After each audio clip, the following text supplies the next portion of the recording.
Merci bien aimé Nzambe apambola bino na bisika o bozwami.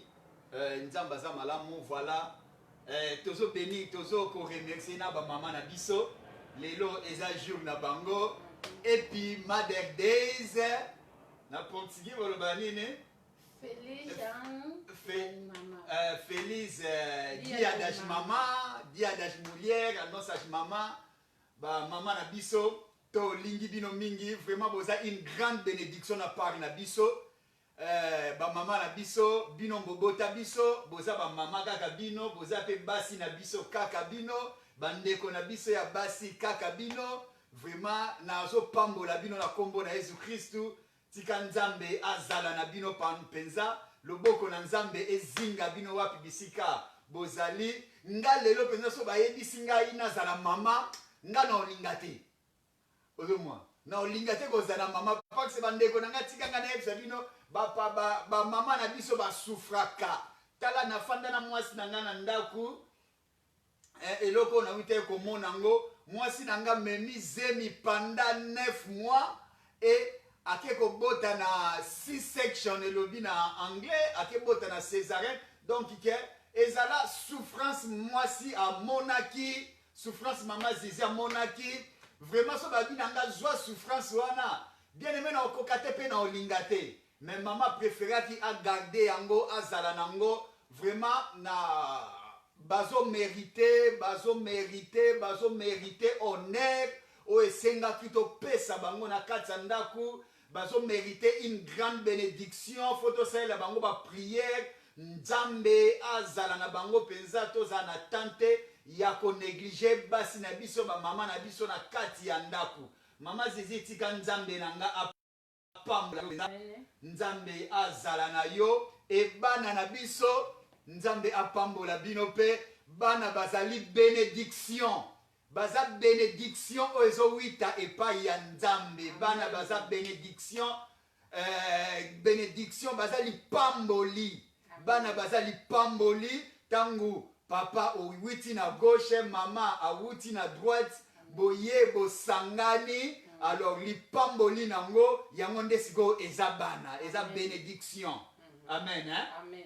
Ya tokomi na moma mateya na biso towite koyoka tozalaki na moment na biso ya louange intercession ya adoration ya ba prière na moment oyo tokomi na moment mateya thème na biso principal yango ndeka oyo tozo continuer yango ti lelo dimanche passé thème na biso ezalaki le temps de la vérité yango tozo continuer pe na dimanche su ya lelo toza toujours na temps ya vérité bien aimé temps oyo toza nango eza temps ya distraction te tozomona makambo ndenge ezokende tozomona babiloko ndenge ezochange du jour au jour.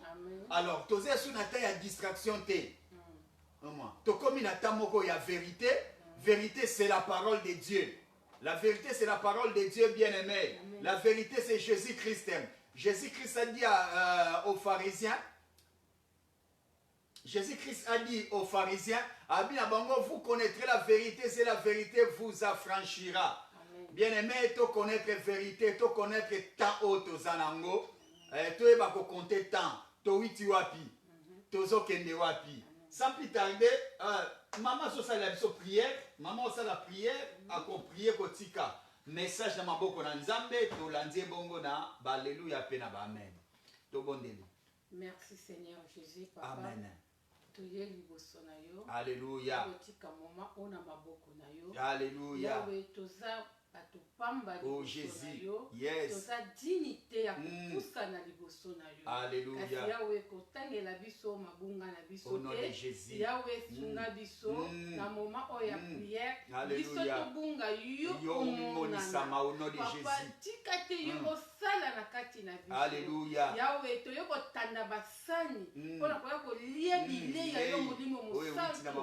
Papa tika te tonyango tozala mikila te tozala mutu. Yes. Yawe totiki moma ona maboko na yo. Sunga biso batela biso. Yawe na kombo na yo Au nom de Yesu. Jésus. Amen. Amen. Ya bien aimé to fungoli ba Bible na biso. Thème na biso tozo continuer na thème toteaki na la fois passée. c'était le temps de la vérité. Le temps de la vérité. Les autres continuent sous le même passage. Dans le temps de la vérité. Tofungoli ba Bible na biso na livre ya Genèse.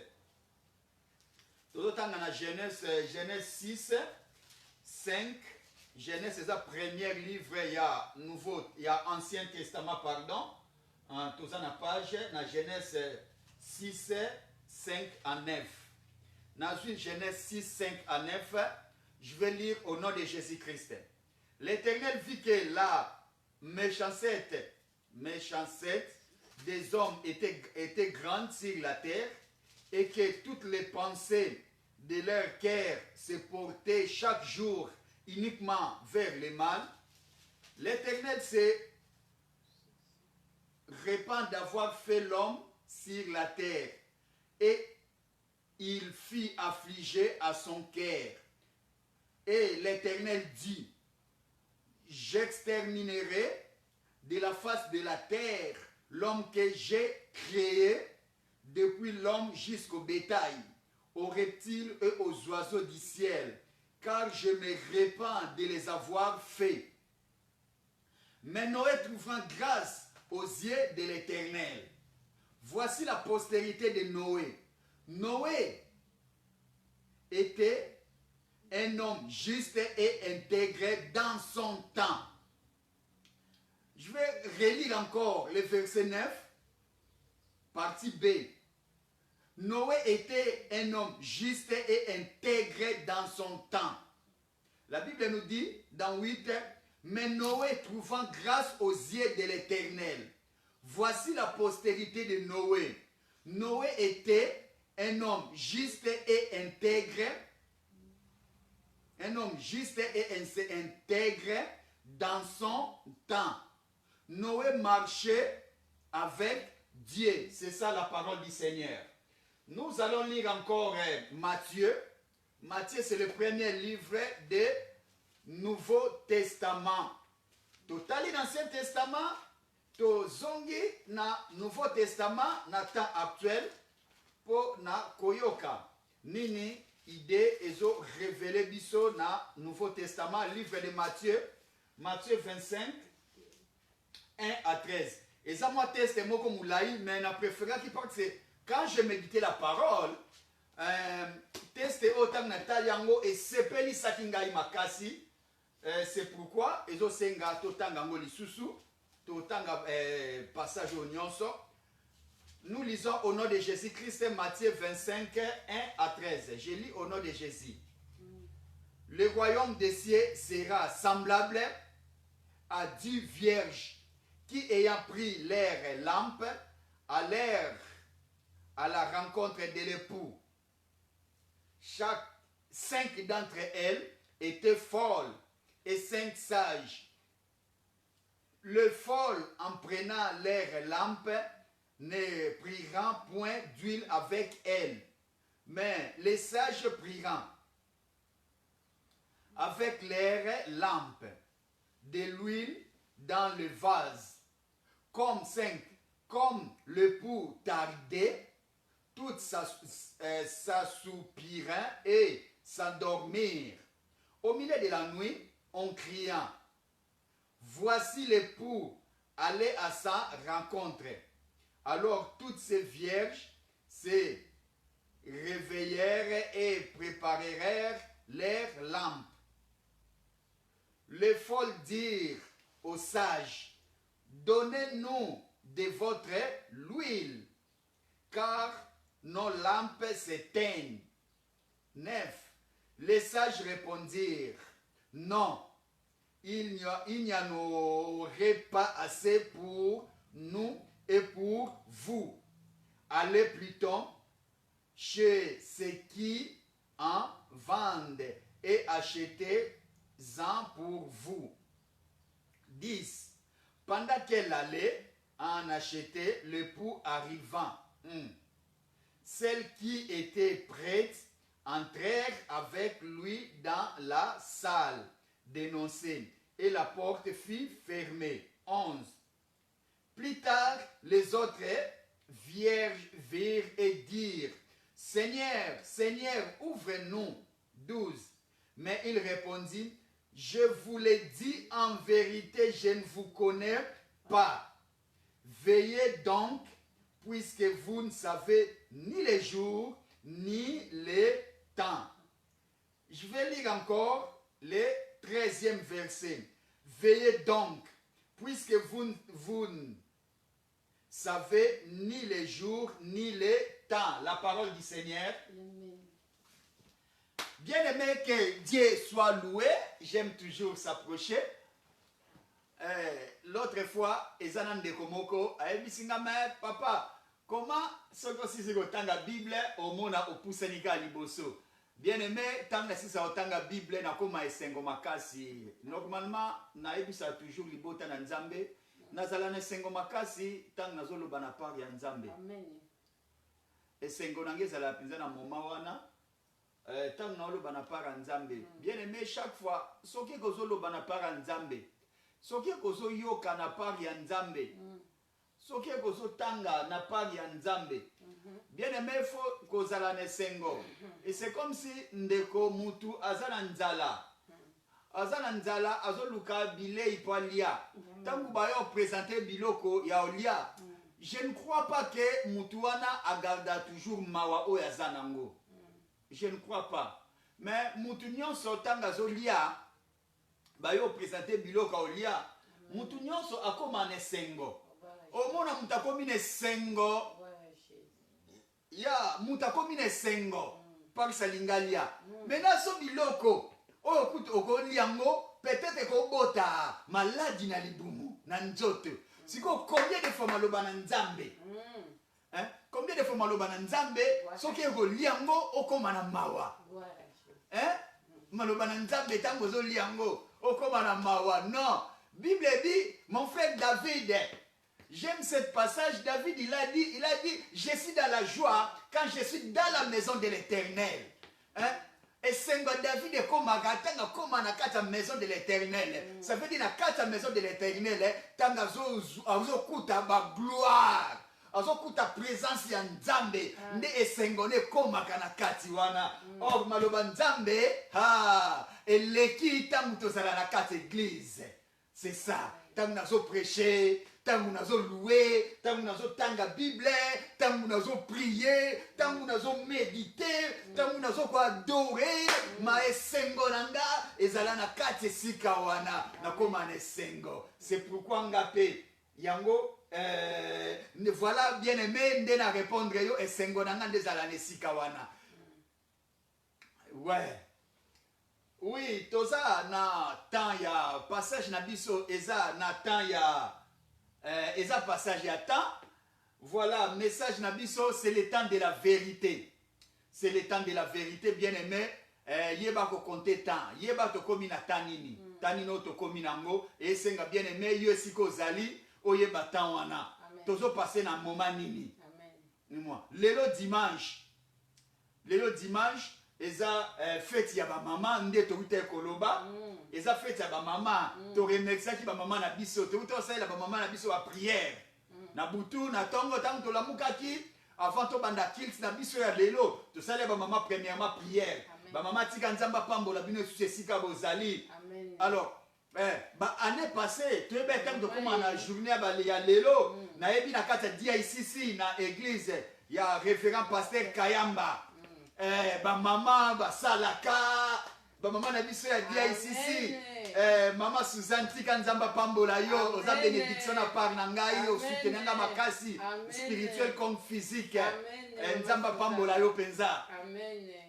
Maman Suzanne a ça comme organisation, y compris na ba maman ya dia ici si ba s'organiser, feti ba tu ba fandi balé et awape na Washington Seattle ici ka ba tozali pasteur Xalé Matika Nzambe a pambola yo makasi, y compris na maman na biso Annette Nzambe a pambola bino bisika bozali et pasteur Jeff Nzambe a pambola yo pe, y compris na maman Nene Nzambe azala na bino na utolanda prédication ya maman Nene atei biso makasi lelo, atei biso sur la femme samaritaine. Maman nene nzambe amona yo penza abakisa babisika ya lelo oebimi. Je crois que à la prochaine gloire ekokita lisusu makasi na année prochaine. Voilà lelo pe lisusu nzambe a préféré ki ayebisa biso lisusu tous à la vigila bien aimé. Toti otanga na livre de Genèse wapesika Noé. Noé était un homme comme tout le monde, comme nous tous. Mais la Bible nous dit Noé a trouvé une grande grâce devant Dieu. Noé a trouvé grâce, a trouvé une faveur devant Dieu. Noé a fandi na kata mboka. Noé a moni mboka comme kende mabe. La Bible me dit la pensée des hommes, c'est regarder toujours sur le mal. Et Noé a dit non, non, non, non, jusqu'où bandeko otozana bango tout autour. Tozo kende boye. Noé taliabi manière tozo kende le oyo. Tozo kena manière moka mabe. Position tozo kende oyo. Tozo kena position ya mabe. Babiloko tozo sala. Tozo sala babiloko mabe. La Bible me dit dans le livre de Genèse, les hommes se mariaient entre eux. Tu vois? C'est ça qui s'est passé dans la terre où Noé était. Noé, il a dit non. Abengi ba voisin, abengi ba camarade, abengi bana. Non, nous devons marcher dans la droiture de Dieu. Makambo nde to kende nango boye. Nzambe a osepela nango te. Ba o ba accepter comme les enfants de Noé bazali, comme la femme de Noé azali. Bien aimé tikanga na etelo komoko. Lelo pe lisusu. Eza papa moko okofanda na ndaku. Papa a vu vision, nzamba la qui c'était, tala lelo, faut changer système ya prière. Et ça na maman pa ko telemele la papa. Et ça pe na bana, ba ko telemele la pe papa, que non système oyo lobi ça ma bébé so to sala ngote. Papa ko lo ba non, et senga to bando prier la manière boye. Et senga to gêner. Moi na musupa ko que s'entêter libosa papa. Maman pa ko ka s'entêter libosa papa. Non to sala la ngote, ngana bisengo na nga boye, na biloka ko lia, na kende ko gêner, misuni na nga na kata congélateur, na kende na nga musala te, mwana ko loba, na kende na nga ko sakana te, na fanda na ndaku, pona gêner, pona prier te, manière boye. Oh, Noah fandi si bana. A expliquer bana va comprendre, bana va senini, va obéir. Et yango siko mona Bible ezoloba na biso wapi sika to tangi na pana 12 tito kende na 13. La Bible nous dit premièrement Noé avait trouvé grâce devant Dieu et Noé, la Bible appelle Noé était un homme juste et intègre. Yango au Bible le Bible Nabande ko ça la recherche quelque part sur le mot intègre, l'intégrité. Nous sommes en intégrité na hébreu.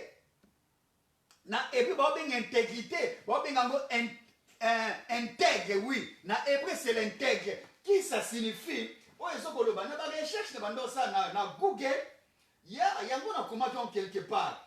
Ba bi intègre c'est l'état pardon de complicité, non, pardon, intègre l'état de complicité, de sincérité et de rigueur. Wana on a sorti un livre, na ba recherche na celle qui na kata Google. Alors, babi wana za na Ancien Testament. Maintenant ba yo parce qu'on a Nouveau Testament, intégrité. L'intégrité, ça veut dire, c'est l'honnêteté. Être dans l'intégrité, ça veut dire être dans la honnêteté, être dans la décision à un modèle de bonne œuvre. Et, bah, on peut s'abisso, quand dans le Nouveau Testament, bah, on peut s'abisso exemple, bah, suivant l'exemple de Jésus-Christ. Jésus-Christ était juste premièrement parce qu'il était Dieu et Jésus-Christ était intègre. Voilà. On peut se dire exemple il y a Jésus-Christ. Et Jésus-Christ, tant dans qui baptême, Dieu lui a Satan, oui, Satan lui a amené dans le désert. Non, il est parti dans le désert. Tu vois, il est parti dans le désert pour prier. Pour jeûner, pour prier, aux hommes. Et Jésus-Christ, qu'est-ce qu'il a fait? Il a fait 40 jours, comme la Bible nous dit, et 40 nuits dans le désert. Et directement, il cherchait quoi? La plénitude de Dieu. Il cherchait être en contact avec Dieu. Il cherchait la vigilance de Dieu. Lui-même en tant que fils de Dieu et en tant que Dieu. Il cherchait à entrer dans lui-même. Tu vois? Dans le désert, tout au coup, Satan a lié dans le désert. Jésus-Christ cherchait l'intégrité de Dieu. Comme nous, les enfants de Dieu. Nous, les enfants de Dieu. Nous, les enfants de Dieu, bien-aimés. Wapesika yo zali. Tozo luka. Manière nini na moment où tokomi nango. Tana moment tokomi nango. Noé na moment na ye. Amone moment zo kende mabe. Moment zo kuma presse na suka. Batu bazo kende mabe. Noé l'a dit non. Nous devons changer un rythme. Nous devons changer un système. Noé a changé le système dans Ndakunaye. Et quand Noé a changé le système, c'est pourquoi Bayo Benga Noé a commencé juste, a commencé intègre. Kasi, biso pesika to zali. Tala moment to kominango. Wapi bisika to zo kende. Oh, bien aimé. Mais tout ça sous la taille ko s'hazarder. Hein? Ce n'est plus le temps de s'hazarder. C'est le temps de chercher la plénitude de Dieu. C'est le temps de chercher la vérité de la parole, la vérité des moments. Yes! Tu as comme un moment où tu as compté temps. Faut que tu aies compté temps. Tu as comme un mot. Tu as bien aimé Noé. Tu as compté temps. C'est pourquoi au monde, en taille à Noé, tout le monde va couper dans maille. Mais il y a que la famille de Noé qui était restée en vie. C'était une unique famille. Les seuls et l'unique famille, c'est la famille de Noé.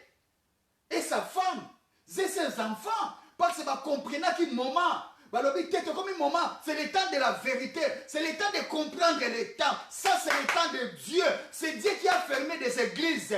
Maman Néné, Nzamba Pambole Sikosali. Parce que dans l'année qui m'a dit à nos lobbies, et ça, le gouvernement, il y a mon kilité, l'église Kangama. La maman, la femme a dit.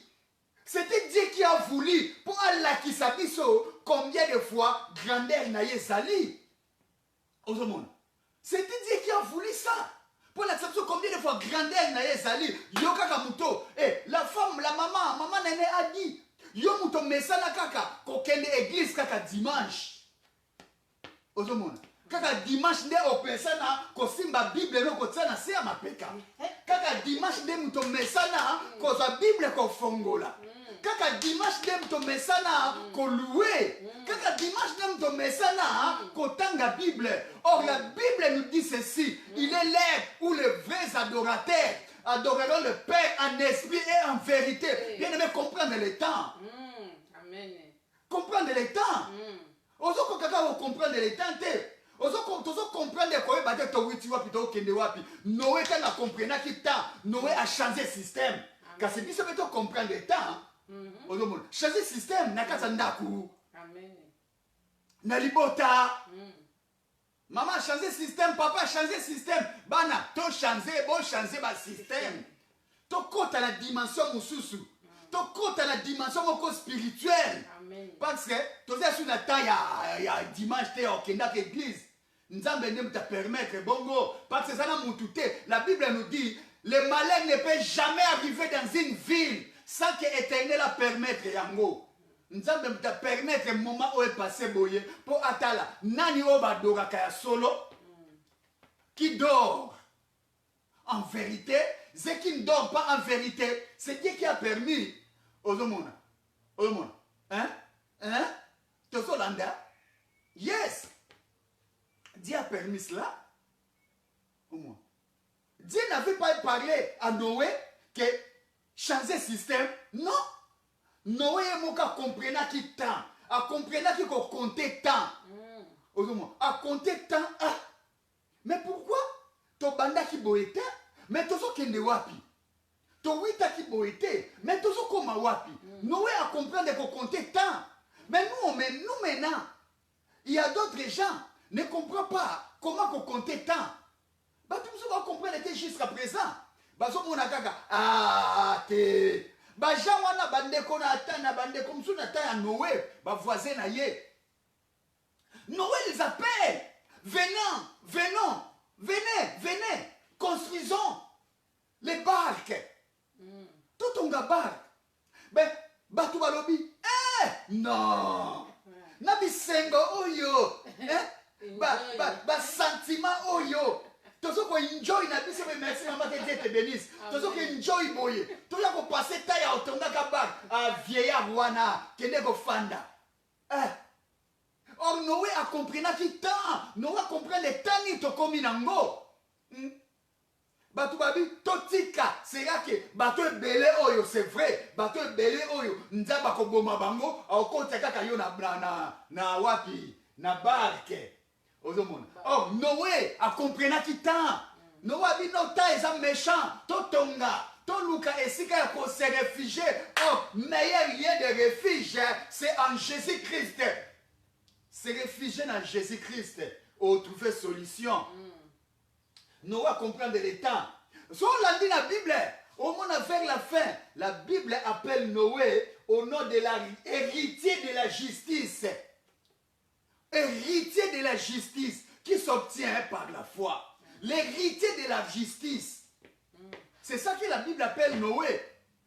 Tu vois? Noé comprend le temps. Alors, tant que tu continues la dimension mususu, tu as na kata ya passage à Matthieu, dans le Nouveau Testament, parce que tu es au Tanga. Dans le Nouveau Testament, dans Matthieu 25, Jésus-Christ a allé la kata temple. Azo ko solola, azo ko prêcher, azo ko insister na kata temple, na ba disciple. Na ba tumusu ebele, na ba pharisien, na ba docteur de la loi comme la Bible les appelle. Jésus-Christ a dit solo na bango, a partager na bango sur la parole de Dieu, sur le royaume des cieux. Tout au coup Jésus-Christ a bimi na libanda. Ba disciple, ba solo li na Jésus. Babi, mais mon coloni ni makambo wango esalema. Sur le royaume des cieux. Quand eko salema makambo quand eko ya makambo Jésus-Christ est ici bango habitala. Vous voyez cette maison. Vous voyez la maison ici. Et ça la libanga mon côté eko tika la likola libanga mosusu. Libanga mon côté tika la libanga mosusu. Nyonso eko kweya na se. Ozomona. Bible zoloba, Jésus-Christ a dit, boye bande ce qu'on compte temps. Et ba disciple ba condition profondeur. Ba bindenge ni makambo ngo esalema. Ndenge ni toko yeba, ba sini ni neko salema. Jésus-Christ a lakisi bango ba sini. Abando pesa otangi na 24. To continue na 25 te. Na Matthieu 24. Jésus-Christ a lakisa bango ba sini. Abi est-ce que vous comprenez kate? Quand bolongwaka na hiver, bokota na saison sèche. Quand vous comprenez ngote, au mona matiti e banzotela. Ta au mona matiti e kwe yango moko. C'est que temps et change jamais. Yango wana. Boye babongo. Abina boye bandenge nini? Bouté banzo sila moye komokota. Boye bandeni. Il y a des fois yo kabandeke banzo de la libanda. C'est que nini tongwetani. Bongo, ndeni boyeba ke bokonza likolo elingeya. Bien aimé Noé bisayo, la retour de Jésus, c'est plus proche. C'est à bientôt. Ça fait combien de ans depuis que Jésus-Christ nous avait dit qu'il viendra? Ça fait combien de temps? Autres années 2020. Ça veut dire, ça fait 2020 ans. 2020 ans. Une année, 2 ans, 3 ans. 10 ans, 50 ans, 100 ans, 200 ans, 1000 ans, 10 000 ans. Les autres, on a 2000. Et au baki, c'est sous 20 ans d'Ikolo. Depuis Jésus-Christ, c'est Bisso, Nazoya. Il disciple. Faut que je m'en aille. Vous préparez une place. Et je viendrai vous apprendre. Jésus-Christ avait dit à ses disciples comme ça. Naoya kozwabino. Ba disciple ba zela Jésus. Ba zela Jésus. Ba zela Jésus. Pierre alobi ngana okufa te.